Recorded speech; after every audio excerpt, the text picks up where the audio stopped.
So it's really good to see you. And this is going to be fun. I'm really looking forward to talking with you, to catch up, you know, because it was so good to see you at the event the other night and everything. I had a really good time. You're looking great. Oh, I hope you're feeling as great as you look. I actually do feel probably better than Better than you look. Well, there's a metaphor in there somewhere. We can get a song out of that somewhere, yes.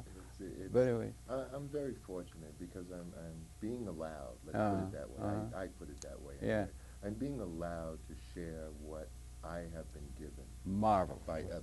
Marvelous. Okay. And that's the key. Okay, let me introduce you. All right, and welcome very much to Conversations, where it is truly a deep pleasure to be able to welcome to the program friend of Conversations and the world, and that being Richie Havens, the immortal, I think it might be fair to say, folk singer and artist. And Richie, welcome very much to Conversations. It's good to see you again after these years. Thank you very much for having me.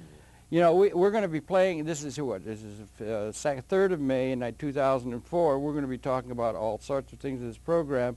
But like I told you when we started, we got a whole hour. So, Richie, maybe you could, for the people that are viewing and so forth, you're going to sing a couple songs. I really thank you for bringing the guitar along and all that sort of thing. But I wonder, maybe you could share your own background. You're a New Yorker, I guess. Maybe you could share a little of your own background, then we could talk about cabbages and kings and things like that, okay? Born in Brooklyn. Uh-huh. Raised in Brooklyn with 8 other brothers and sisters. Were you there when the Dodgers were there? Oh, yeah. Big event, right? Oh, yeah. That was a cataclysmic when event? The Dodgers left, I got out of baseball. Really? Oh, yeah. Never watched it again. You don't? No. You can't pick it up for Los Angeles, well, right? you know, I can go to the World Series and, you know, sort of play around with that. Fair weather fan. Yeah. I'm basically, I had a rivalry in my house that was really weird. My mother was a Dodger fan. Oh, my God. My grandfather was a Yankee fan, Oh. and my uncle was a Yankee fan. And I had another uncle who was a Giant fan. Oh, my God. So I used to, as a kid, watch this war go on right in my own house. The UN was duck soup compared to your dinner table, right? Sure. Yeah. My mother used to love to razz my uncle and my grandfather about the Yankees. Right. So whenever the Dodgers won, boy, these guys, they caught it, you know? It's amazing how much can be invested in what happens in that. It's a big thing. Well, you know, it is, and I've later learned that in this country, it's part of the psyche, you know, of separation. Oh, I see. Right. It's part of the psyche Is of that the separation. divide and rule thing that Britain used for so long on the whole planet? It's called, let's have a war between each state. Right. I see. And it's baseball or football, you know. So I've Maybe come it's to better know as that rather than territory, like in a, in a sense of, fisticuffs. I agree. I really agree. Sublimate it is a way to at least unleash whatever pent-up energies we have state by state. If only we could get such a thing so we could get out of war and all the nonsense of killing each other with real honest-to-God weapons. Absolutely. That's a big problem still hanging over our head, right? And hopefully it's a short time before it starts to move away. I really feel it is going to go that way. You do? Okay. I do. Being out on the road as much as I am, I definitely get to be with the changes that have happened. Right. I can tell you that as far as when I started out, let's say when I say started out, I mean when I first picked up the guitar and started to sing. Well, I can even go a few years before that. You read were listening poetry. to music and doing poetry before you picked up a guitar, That's weren't right. you? I was. So you're into the poetry. Poetry, yes. Yeah, right. And poetry brought me from Brooklyn to Manhattan. Greenwich Village? Basically because the older guys in my neighborhood were calling me and one of my friends beatniks. We didn't know what a beatnik was, Hal. We had no clue. And so he comes running over to my house one day with the Sunday newspaper with a big article about the beatniks in Manhattan. I finally found out what you is, What Richie. it is, you know. Now the interesting thing is, at that particular time, I had only been to Manhattan once in my life. And I don't want to get, but what age are you now? You're 19. 19? You'd only been to Manhattan once? Once to in the my city? life. That's only right. once? That's when you had a subway that brought you right? You have to. Now, how did that happen? I'll tell you. What is behind I'll tell you how weird this is. You better get on the couch and explain this to us My all. friends, my parents, my grandparents, my parents worked in Manhattan. Right. My grandmother never went to Manhattan. Never in her life? She used to go downtown Brooklyn. Macy's was down there too. Who needs to go to Manhattan? Right, and right. that was the real psyche of Brooklyn. We had our own Manhattan. Right. It was true. You know, downtown And you had your own ball Brooklyn. team then too, didn't you? Right.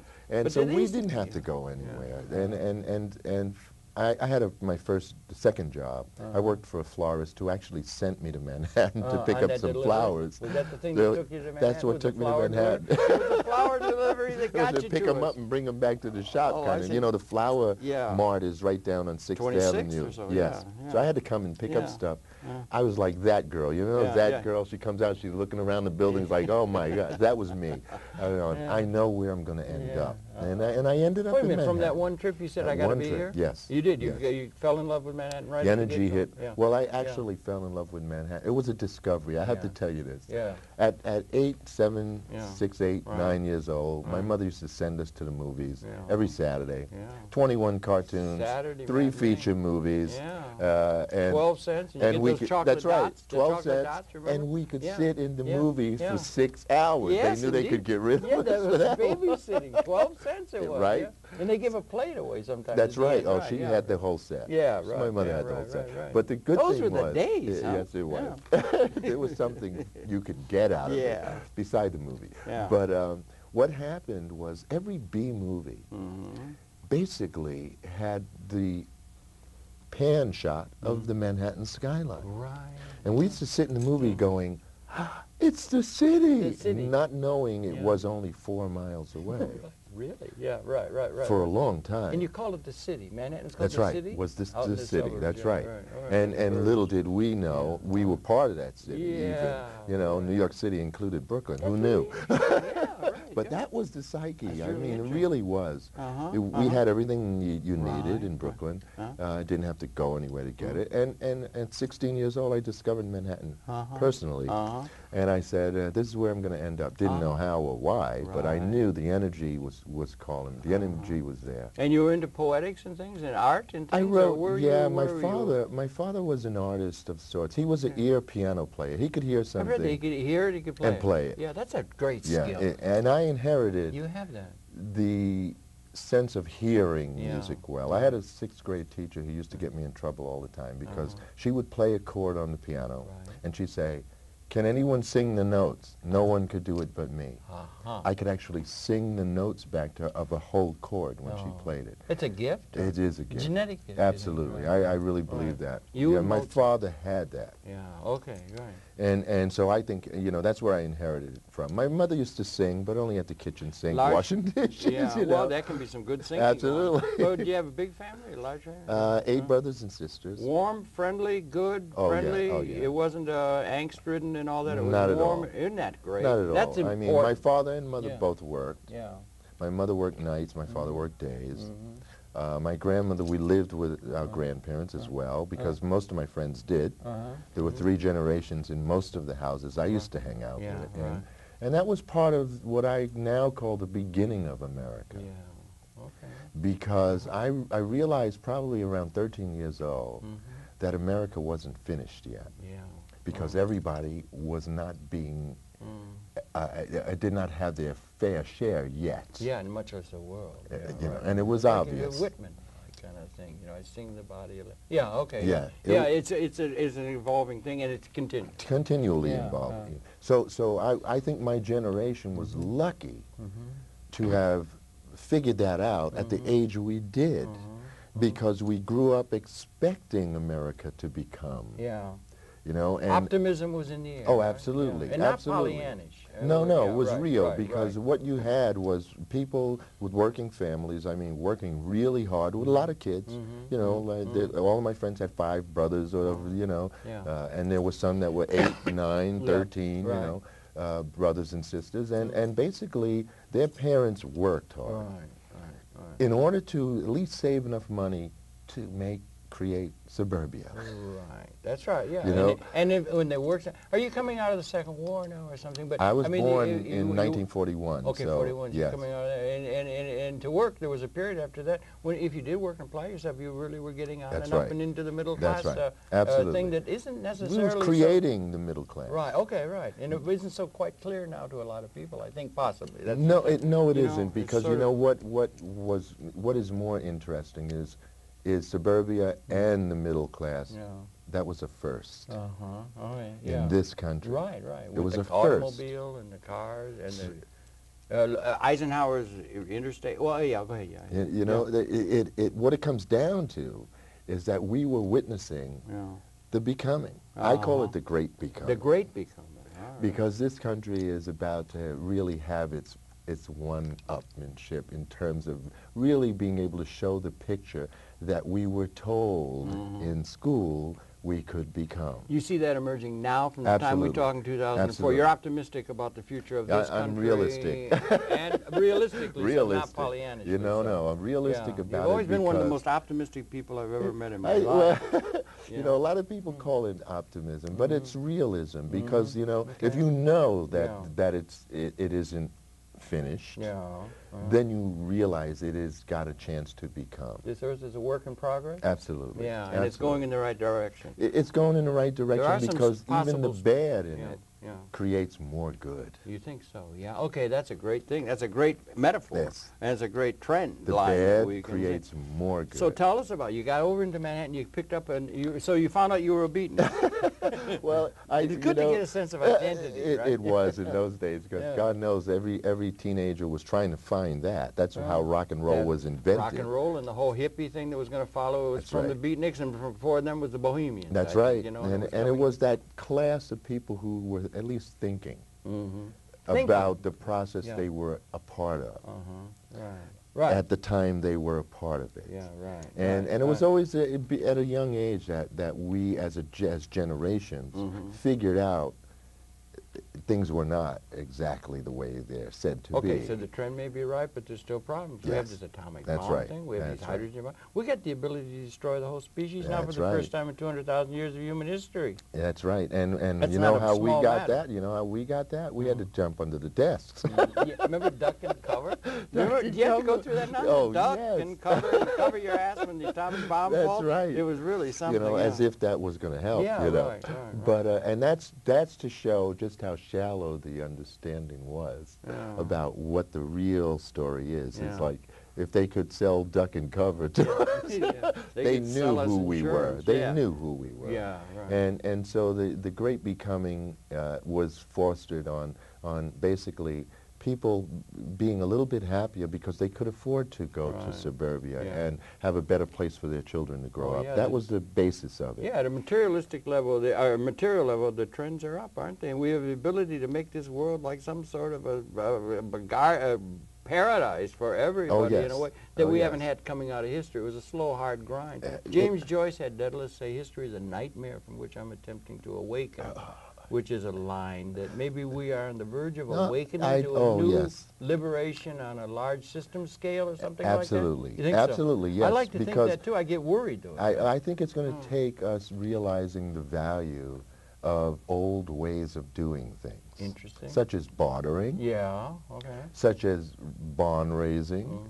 You know, they used to have a party in the middle of town to raise the barn that burnt down. Joe's barn burnt down. Let's go have a party. Absolutely. And they'd have a party, and 2 days later the barn was back. Yeah, lots of corn on the cob and everybody sitting around. Yeah, great. This is a possibility that's more than a possibility of how we're going to work it out. Oh, you do think that? Oh, absolutely. Community development kind of things and people working together.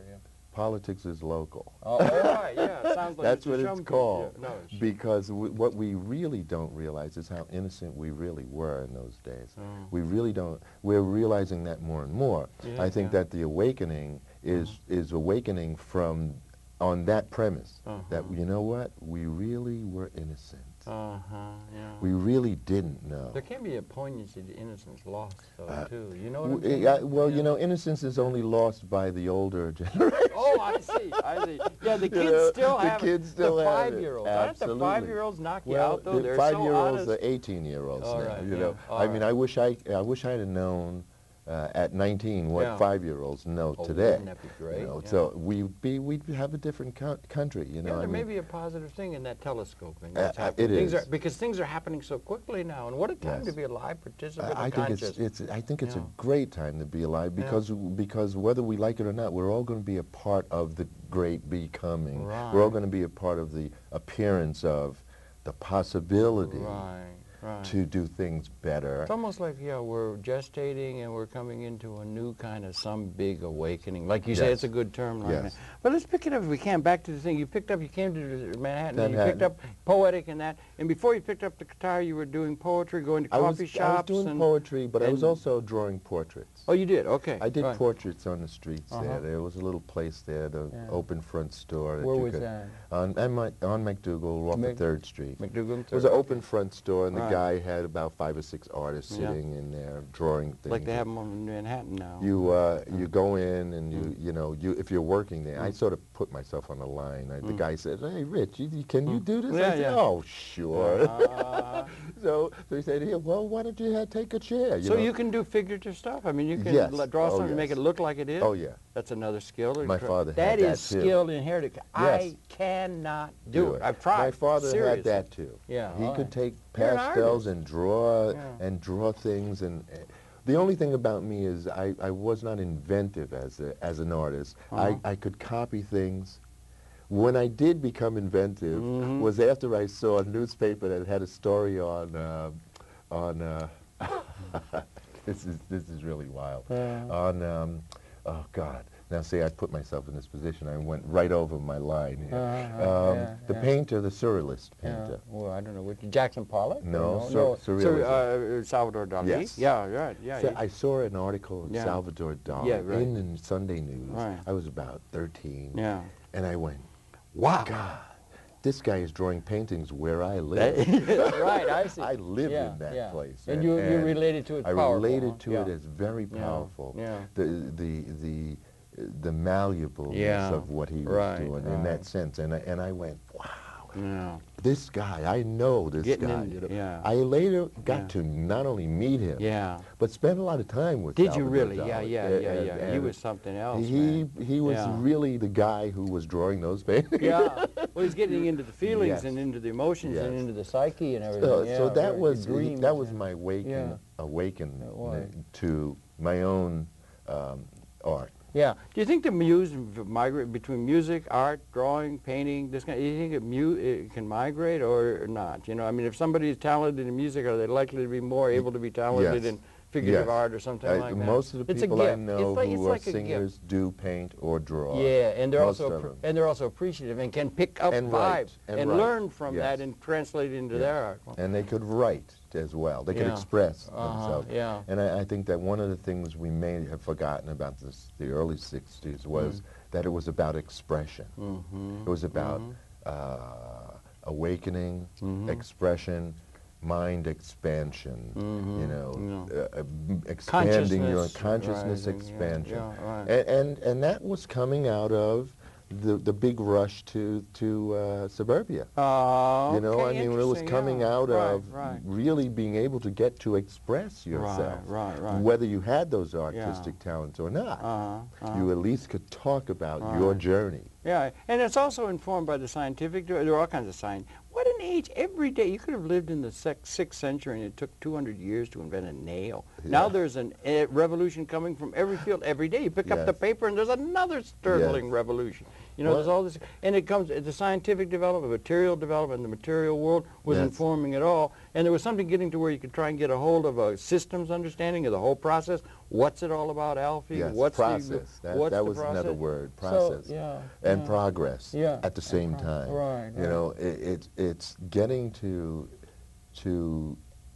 have a better sense of yourself through experience with others, through basic experiences, and to see that you were not the only person thinking about that. And that you could run into somebody and you go, this is the first person I met in my life who's thinking about that I'm thinking about. The first person. I mean, at 19 years old, you meet one person in your lifetime, and you go, wow. Yeah, I'm not alone. Yeah, right, absolutely. That was the key. There's an artistic camaraderie. The key was I'm not alone, and that gave us a little bit more ground. Yeah, and that's still important, and there's more all the time, and then there was things going along. But share some of your own thing. When did you first pick up the guitar? When did you start doing the folk singing? What was the first song you ever wrote?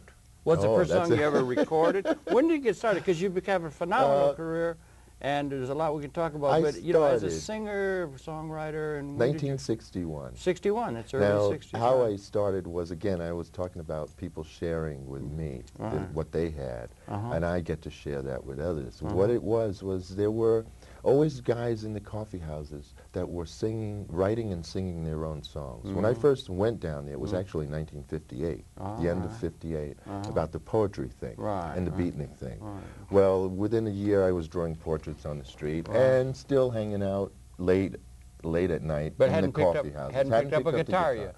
What I did pick up were songs that changed my life, written by the guys who were already there. You knew Dylan early?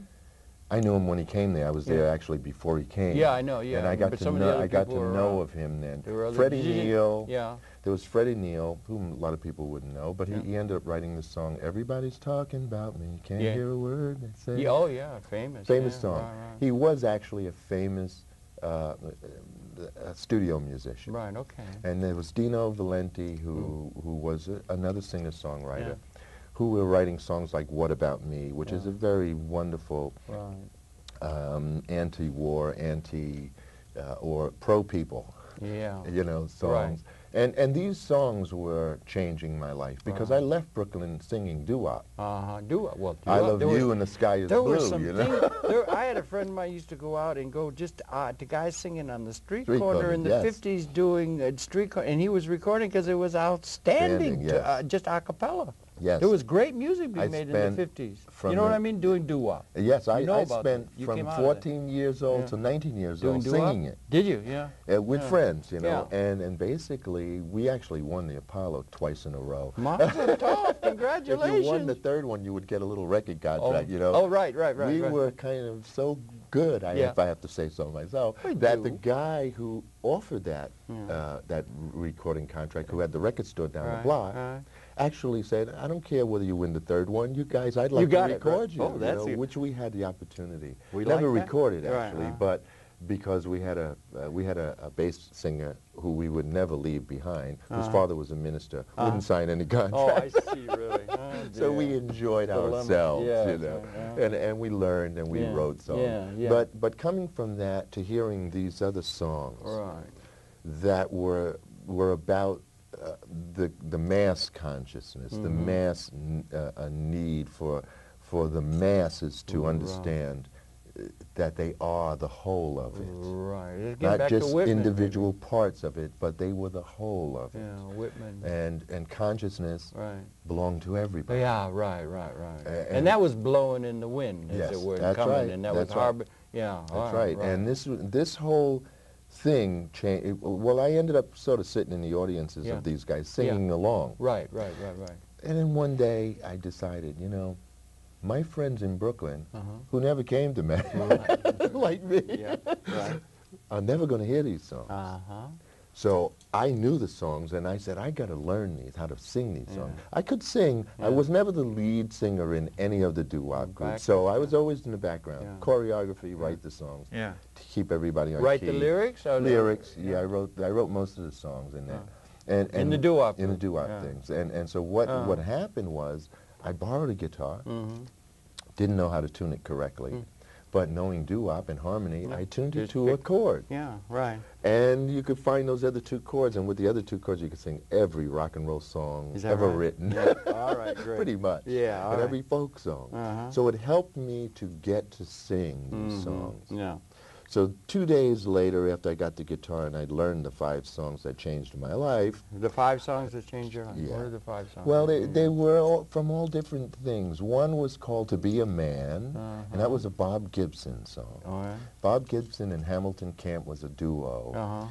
Hamilton Camp became, his name was Bob Camp. He became Hamilton Camp, the actor. And he did a lot of TV. He became a television guy. But he also did an album at that time on his own, which I learned a few songs from. And basically, the songs were, Freddie Neal's was Red Were the Flowers, Tear Down the Walls.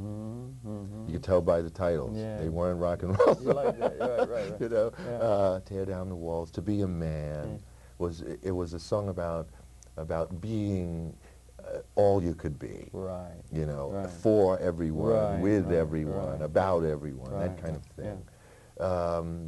Yeah. Songs like The Klan. Well, the Klan, I don't know. Yes. Okay. Yeah. It's, a lot of people don't know it, Yeah. but it was a song about the Ku Klux Klan. Wow, really? And telling the story of how there were 3 crosses on a hill, right, you know. Yeah. Each one wore a hood of white Yeah. to hide its ugly face from sight. Right, you know, right, these right. kinds of Yeah, things yeah. were It's a powerful thing. Woody very Guthrie. powerful. Woody Guthrie type stuff in that? Did he pick Yeah, up or well, what's his Woody. name? Woody, Yeah. I actually got Seeger, to meet as Pete Seeger. well, Yeah. and Pete Seeger as Yeah, well. yeah. They were the grandfathers of Yeah. you know, Yeah. my part in it, Right. because the other guys that were there were in between me as a young person, Right. and them as Yeah. they. And then you met some of the other poets, like we said Dylan, and also like Ginsberg and Ginsberg. Burroughs and Corso and all of that. Corso, And they were all running Kerouac. Came to be Kerouac, the whole yes. bunch, right? Including Hugh Romney, who became yeah. Wavy Gravy. Wavy Gravy, yeah. You know, he Hog was going Farm, to Columbia. Yeah. And he was coming down to the village, very preppy, Right. reading poetry. Right. You know. Well, you know, I was encouraged the other day. I went to this New Eurekan thing downtown, and I had poetry used to be a few people, and but now they were filling the place, and they said the hip hop thing. Listen, Richie, you know, one of the problems is we don't have all that much time, but listen, we want to get a couple of songs in. Oh, no problem. You brought your guitar, thank God, you know. But maybe you could bring it out. Maybe we could play a song. Maybe we could play. Maybe we can get a couple in. Okay. Okay. Maybe we could play one from the early period. Or what would be good for you to try and think about letting us know? We want to let know what one you do. from the early period and one from the new. Okay. Why don't you whip out your guitar I'm then, pull young this man? microphone. Yeah. Right sure. around. You can just bring it right I'm around. going to tighten it up so it And, stays there. Yeah. And then you got the Every Ready Riker. We're about ready to go with that. Yeah. So which one do you think you might be able to give us this first song? Let me see if I can. I'll do Red Flowers, which is one of the first songs that I actually did. Great. Okay. This would be from the early. This is from the early '60s. Actually, yes. And one of those, 61, is it one of the 5? 60, 61. Is it one of the 5? Yes. This is one of the 5.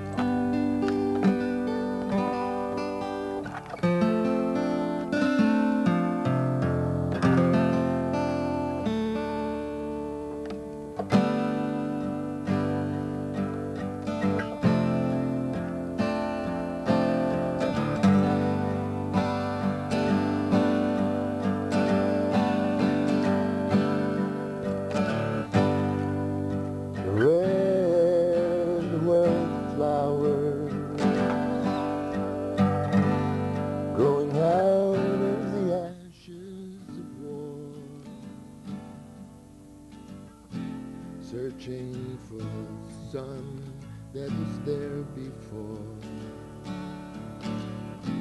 Searching for the sun that was there. Red were the babes, asleep in the fires made by man. Searching and dreaming of the flowers that were there before. Dreaming of the flowers that were there. Now they're gone.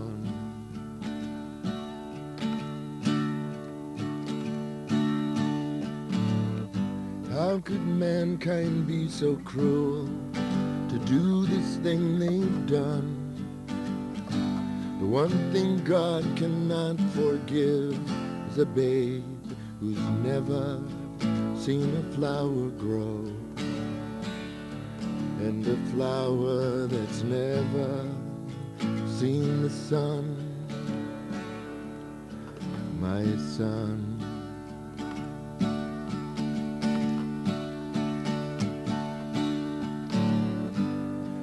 Our Father, who art in heaven above, hallowed be a child's love for the flower that's never seen the sun. for the flower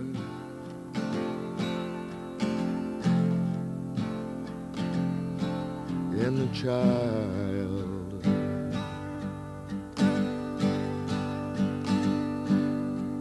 Are one.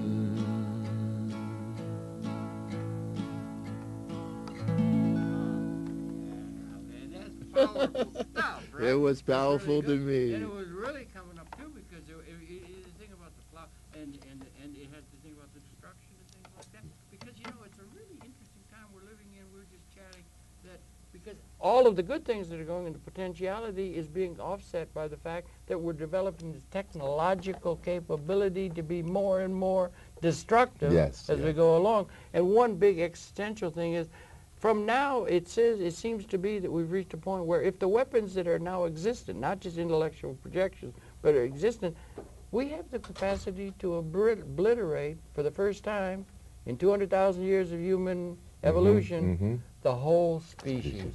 Cross that line about 1970 or so. Now that signals something, doesn't it, do you think? And maybe does the song address the challenge, the existential challenge is blowing in the wind, or what do you think, or just... I think basically for us at the time it was a gift of awakening to the fact that something's going on. Yes, in the most simplest of places, like the flower and the child. All right. The actual potential of our possibilities is in the flower and the child. I think that's right. And so it really marks our beginning to grow up. Right. Well, okay. Because now we can see the relationship between the flower and the child. That's right. And from that destructive scenario which was there, that was developing, and so forth, there's an averse side. Just in the nature of the universe, there's a averse side, which is very, very liberating to be able to learn from the flower and the child about an averse side to the destructive scenario, which is there. We got an incredible capability, a major break point in terms of the evolution of consciousness in this part of the universe. Well, see, this is you think, part of the big becoming, is us becoming conscious of all of the bad possibilities and being able. See, I think inherently, we are animals that know that when we get together and work together, we actually produce something. We can get a barn up. That's right. Yeah, right. We know this now, and more of us know it. Yeah. And of course, when you're a kid, you go, "Why didn't they think of that? You know, I thought of it. Why don't they? You know, it's that same thing. Now we as children on the next level have to crawl before we walk again. You know, and this is we're at the level of being we've crawled to this level where we all know now that it's possible to destroy everything. And like Vonnegut and Claude, the consequences are so huge compared to what there was out of history and that sort of thing. And it's that kind of situation. You were picking up on this. It came. The averse side of that might have been somebody like Bucky Fuller was coming along. God bless him, and included some of the intellectual things. But then you had this whole stream. You picked up on Dylan early, did you, or did you know him when he first hit town? I got to know him. You've done his Woman and the songs. Oh, I've done so many songs. You're a great interpreter of the Dylan stuff. Yes. You know. I call. He's a great poet. He was a tremendous poet, poet, and very much picking up the vibe. And I picked up on him as a poet. You see, because I called him the poet that could actually sing his poetry. You know, and to put it across in another way for us to actually emotionally feel what he was talking about.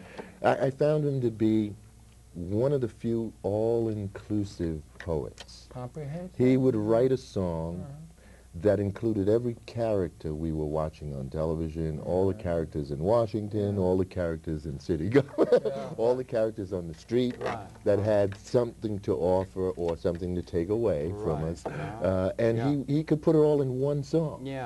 And that was the power he had. He had the power to describe a party where everybody who's in the game was there. And that's something you really get a lot of pattern recognition possible in a lot of different things. Exactly. And so I I picked up on his songs because, again, he was part of my awakening. Yeah, he was. Oh, yes, poetically and musically. Of those beat guys that you said, who'd you pick up Alan early? Or, yes, yeah. In 1958. He was everywhere. 1958. He was just bigger than life. Yeah. We used to go on the weekends to the village, and basically, 1958, I was seeing all of those guys in the Gaslight. Yeah. Noel Stuckey, the Gaslight Cafe. Yeah.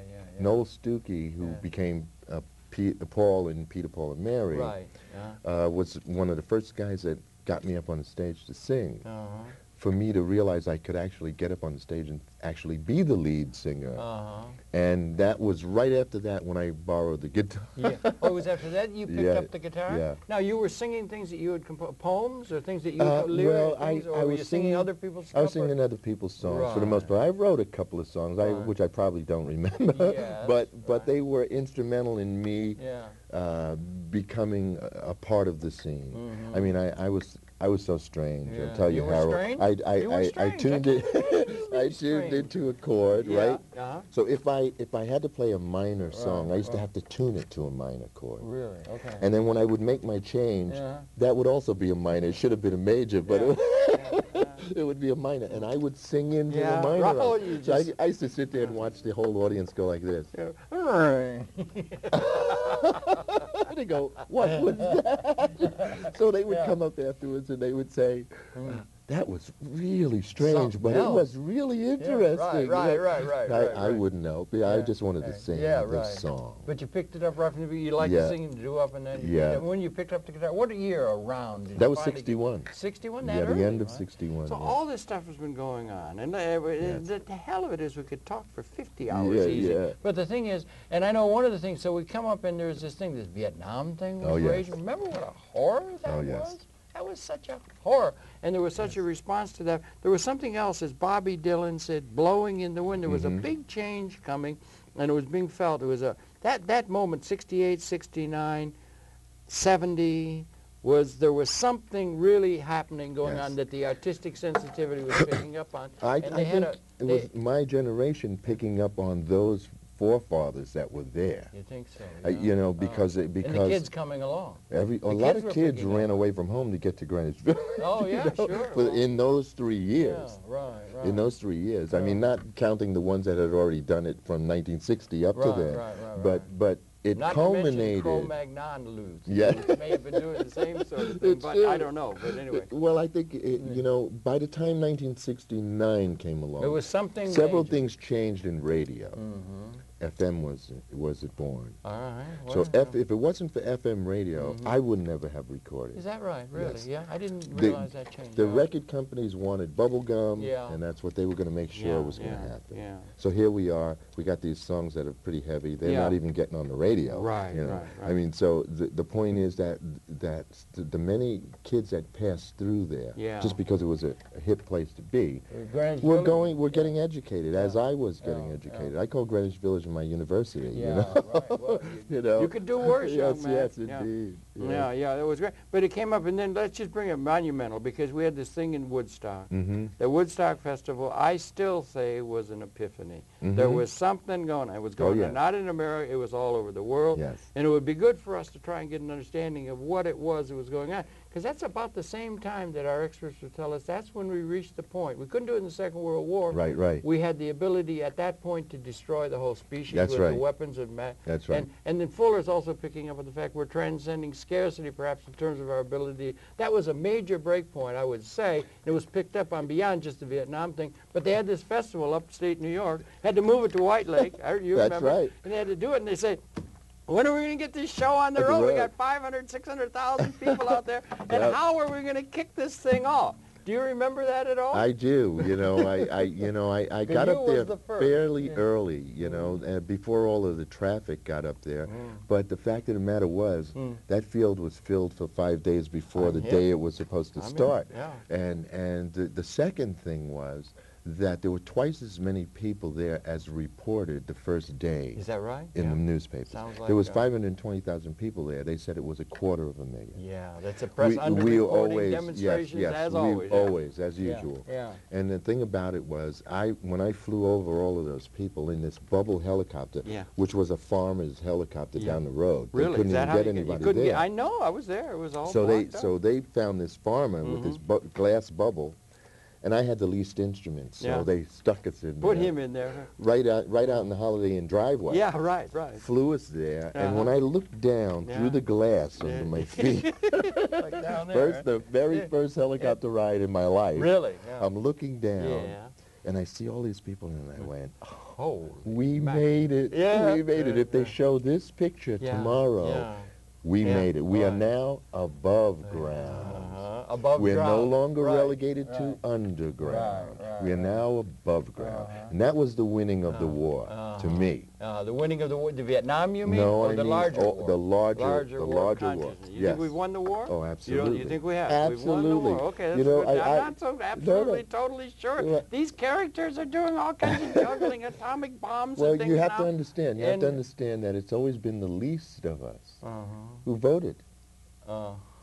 Right. The least of us. Right. Now, if we think about it, starting in Lincoln, he won by 14% of all of the people in this country who could vote. That's right, yeah. You weren't very, of those that could vote, and that was very few. Yes. Because you had old property people. So now, it wasn't until Carter till we almost brought out half the amount of people who was eligible to vote. Right. And he won in that half. Yeah, that's right. Yeah. So they had to split that half for him to win. You know, yeah. And now the 50% sitting outside, those are the people that are outside of the few who are doing what they're doing. I see. Well, yeah, okay. You see, we have to count the true American people.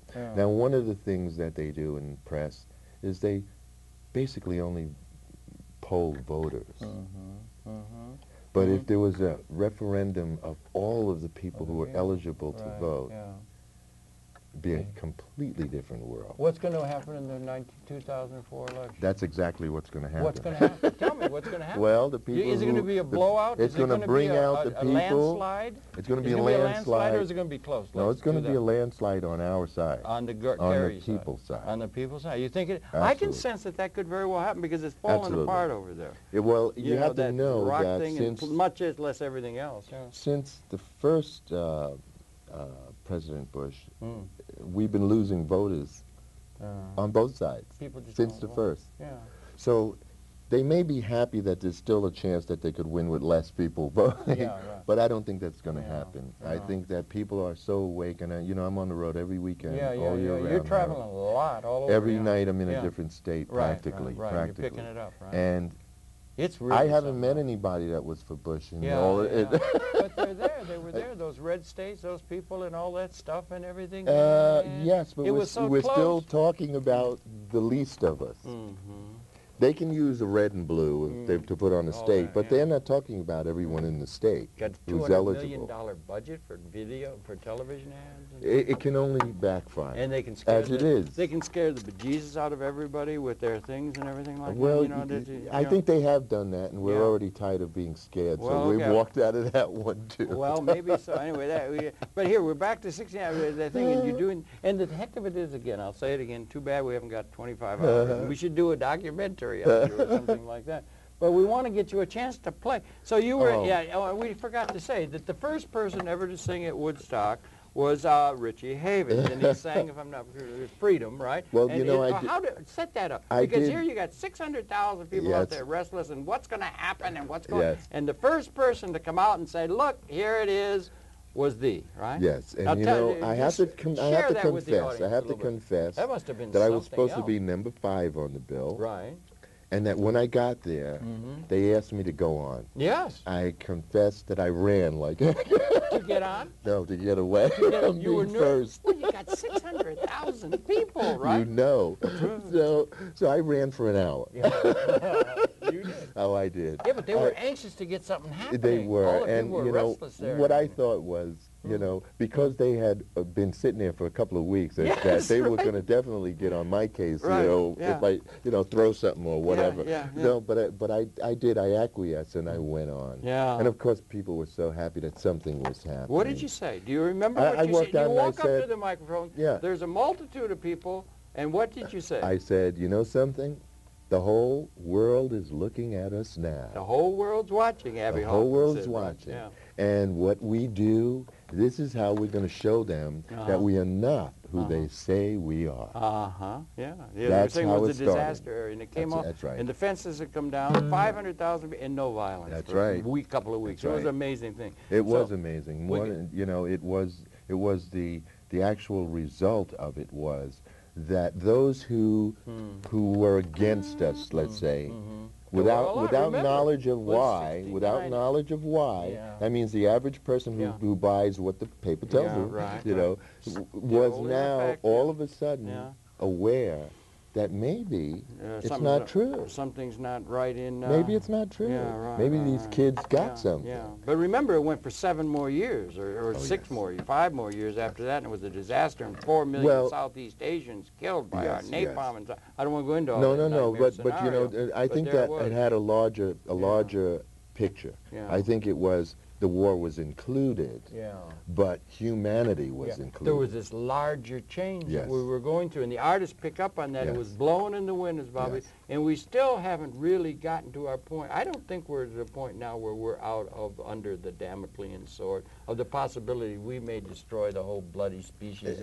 And this has been a hell of a century, the last one with the thing, and the crazy things, and it's all over the... I'm not so absolutely sure that it might not be that they're still going to pull some sort of a shenanigan that will bring it all down. Let's put it this way. Rather than face the possibility of liberating the whole planet, which is the adverse side possibility. I wouldn't put it past them to try. Be a shame. It would be a shame, and God knows for sure that if anything like that, it is going to happen. Then basically he also knows that the result is going to make it better. All right, okay, and then the result is all the bad makes the better. All right, okay, good. Now and it comes a time when we might get that to balance out 50-50 instead of... And in 50-50, we got the best chance of all to do something right. And if we get it right, we have a chance to make this planet a garden. It is going to be. For everybody. It is going to be. Now, we got to have another song. We only got a few minutes left. Now, what's another song we can pick up that can set the tone? We haven't even gotten up to, you got to 1969 only. There's all this stuff. But sing us one more song. We got about, you know, a few minutes left.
Crowd in my ear. You might ask what it takes to remember when you think that you've heard it before. How governments lie to their peoples and how nations are driven to war. There are shadows on the faces of the men who fan the flames. To those wars that are fought in places we can't even pronounce their names. On the radio and talk shows and TV, you hear one thing again and again. How the USA stands for them a friend. Well, who are these ones we call our friends? These governments killing their own?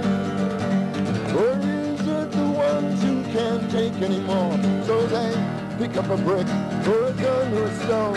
There are lives in the balance.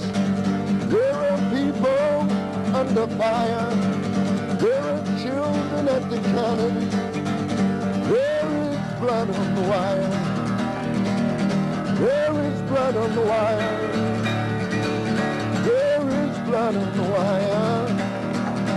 There is.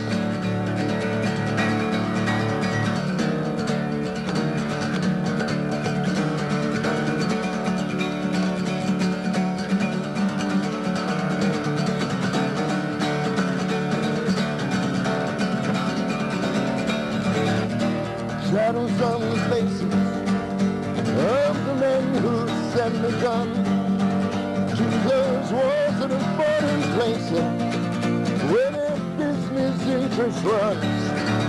I want to know who these men in the shadows are. I want to hear somebody asking them why. They can be counted on to tell us who our enemies are, but they're never around, fighting to die. There are lives in the balance. There are people under fire. There are children at the cannon. There is blood on the wire. There is blood on the wire. There is blood on the wire. There is.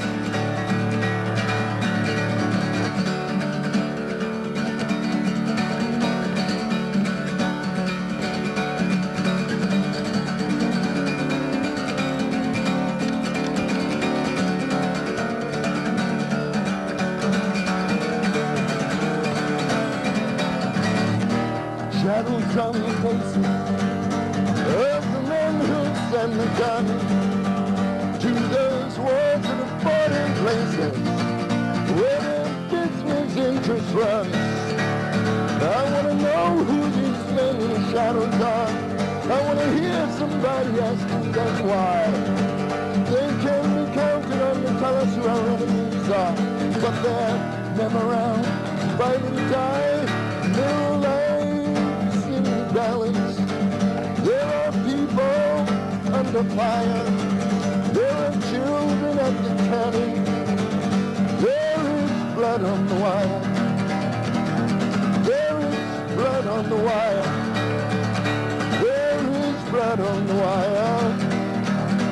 There is.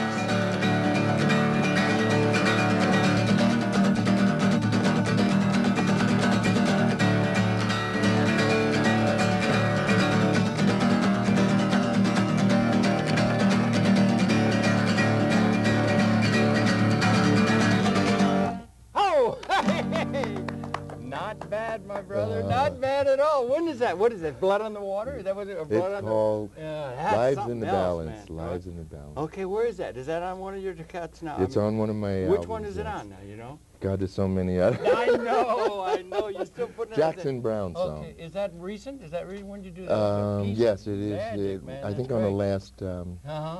the last album. That's a actually. heavy-duty song. yeah. I mean, really, you're really putting it out. Getting better.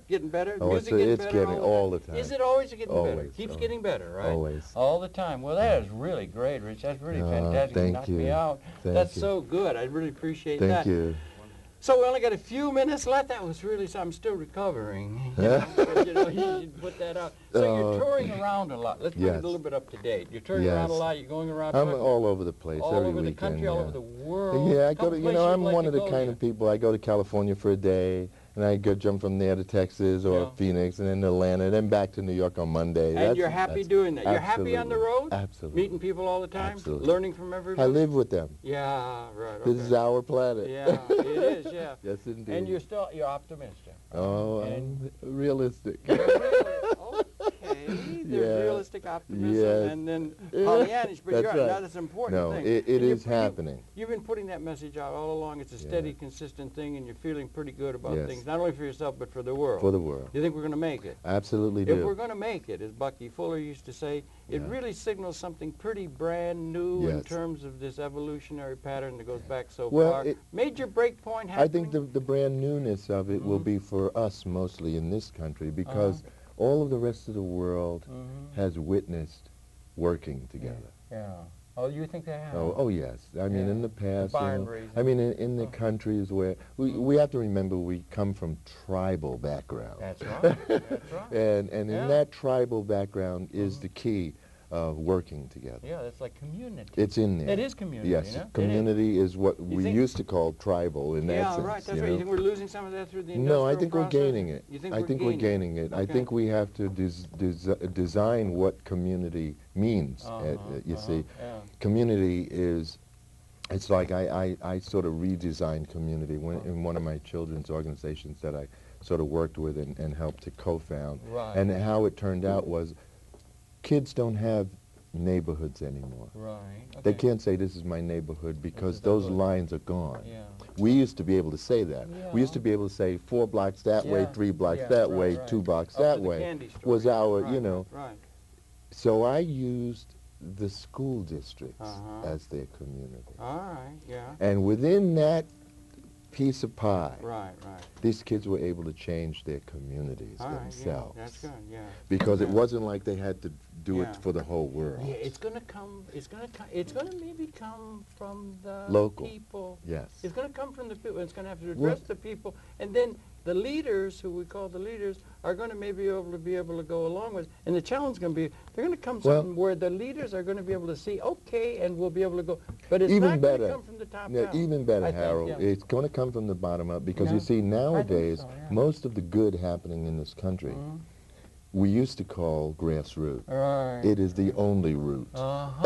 All right. It is the only route that has gotten us where we're going. And there's the only one. Yeah. And now it's so naturally in there that we don't even think of it as a bastard child. Right. It is the modus operandi of most communities. And if there's anybody, and I think at base there's a thing that's going to be there, that's been there for a long time. It's called love. Absolutely. And love is not a small word at all. all. No, not at all. It's a major word. Not at all. And if there's anybody who's been putting out loving vibes, loving songs, important songs, it's thee, my good friend. My good friend. So good to see you again. Run out of time on this. We could have gone for 40 hours. Well, I'll come back again We'll come sometime. back. We'll do that. We'll have to get together. And it has been your pleasure in the audience to have the perceptions and the music of Richie Havens. We'll let you know how you can get in touch. You got a good website. RichieHavens.com. RichieHavens.com is pretty easy. It's a heck of a website, and the work he's doing is phenomenal. I only can wish you the best, and thank you very much for coming. It's so good to see you again. Thank you. And everything like that. And your pleasure to have his perceptions. We invite you to tune in. We'll come back again tomorrow. And that's it for now, Richie. Thanks a lot for not only coming into the program, but for a long creative life that only seems to me to get more powerful with each passing minute, and may it be so. And thank you very much. I'm working on it. That's we're working at it. That's right. We still are. Yeah. We still are. All right. And we're on the better side of it. Yeah. Well, okay. Well, that's what we're trying to do here. So we'll see you again tomorrow. And Richie, thanks a lot for coming in. No, it's always good to see you. Yeah. It's good to see Richard Savage, too. Oh, yeah. You guys have hung out for a long time. Since his college days. And Kevin, we should mention. Yes. Kevin's a good guy. Yes. You know, Kevin Saunders doing good work. Indeed. There's a lot of good things. We're trying to put some things together here in Access. You know, I like this Access television community because it's a different kind of thing, and they're getting more and more facilities and things like that where they can put, it's getting more and more to where people who have a good narrative or something can get some communication going outside of just the corporate structure. Yes. And it's necessary. You know, it's interesting that we've actually gotten that far. Yeah. Because there's lots that wouldn't like us to be as far as we are. You know, because I think, you know, people are kind of tired of the usual. Yeah. And I think that in essence, television is going to make a big major change as well. I think we've gone to the furthest that we could. Well, the internet is definitely